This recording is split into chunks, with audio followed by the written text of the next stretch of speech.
All right, here are the translations for Wheelock chapter 23 that we assigned. So we want to start with the verb. Where's our verb in this sentence? We should read the sentence first. Aliquid numquam ante auditum in hac republica cerno. So our verb is cerno. It's present, indicative, active, first singular. So I discern, or I learn, or understand, or I discern. Okay. B. Do we have a nominative? No, we wouldn't expect to find one with the first person. The nominative singular of the first person pronoun is ego, but you don't need to write that. So our sentence just remains I discern. Now we need something in the accusative to be a direct object. Do we have something? We do. We have auditum. This is our present active participle. Excuse me. That's a perfect passive participle. Goodness. That's a perfect passive participle. Auditum. So if we go back and look at our...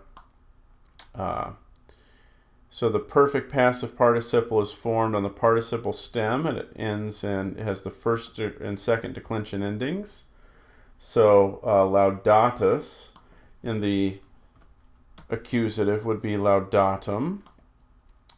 And I think in our sentence, though, I think we're going to find that this is neuter accusative singular, because aliquid is also neuter accusative singular. So aliquid is the noun, means something, and auditum is the adjective, a special kind of adjective, a participle. So this is something having been heard, or something heard, something that's been heard.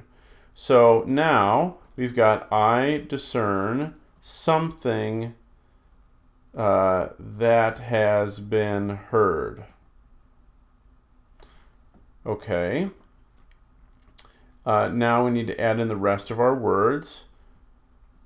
Numquam ante. These adverbs come between. So I discern something never before heard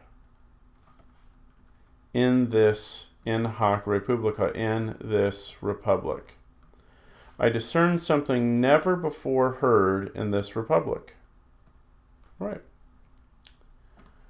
5. Where's our verb for 5? So nemo fidem negligens. Let's start again. Nemo fidem negligens timore umquam currebit. Our verb is currebit.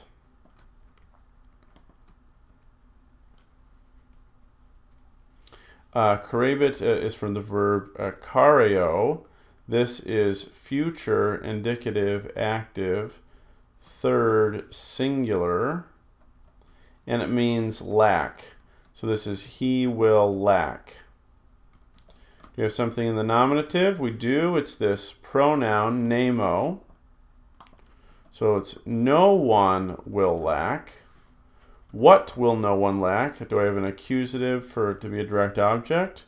No one will lack. No one will feed him. That's accusative.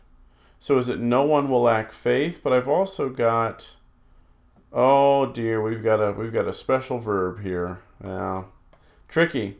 So this one may have tricked you quite a bit. What are we going to do with feed him? No one will lack faith. Well, that might be what this means. But actually, we've got to look at each word within its clause. And this is tricky because this clause was not set off by commas. So what we actually have here, fidem negligens, what do you notice about negligens? It's also nominative singular. That's an adjective that agrees with nemo. So we're not done with nemo yet. It's not just no one, it's no one neglecting faith. No one neglecting faith. That's why faith is accusative. It's the object of negligence. Because negligence is not just any adjective, it's a verbal adjective. It's a participle. No one neglecting faith. will lack what? Timore. Cario is a special verb that takes the ablative as its direct object. It's the idea of no one will be lacking of faith. No one will have enough of faith. Will lack fear. Will have a lack of fear. Sometimes we say in English. So a lot of those verbs that in English we'll use with prepositions, Latin will use with ablative. So it's no one neglecting faith will lack fear. And then we've just got quam to deal with. That's ever. Will ever lack fear. So no one neglecting faith will lack fear.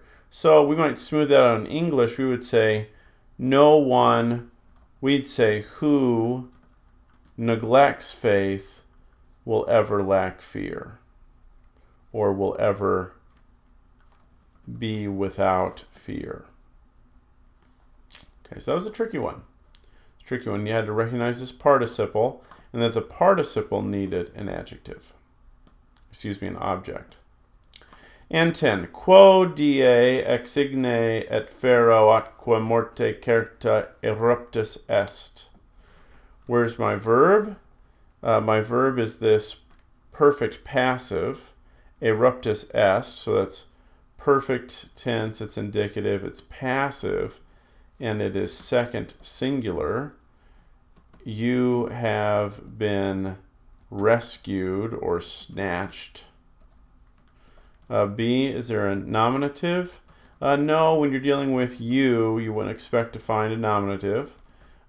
Is there a accusative? Well, it's not quite the kind of verb that takes an accusative, is it? It's an intransitive verb. That means the verb doesn't transfer action from the subject to an object. It's rather, you were rescued. Or I rescue you from something. And of course, anytime we're dealing with a passive, we don't really look for an accusative. We look for that ablative to be the agent. But we're not going to have that. Instead, let's take it bit by bit. Quo die, an ablative of time, on what day, ex igne et ferro, from fire and sword, or fire and iron. Ferro literally means iron, but it's often used as sword.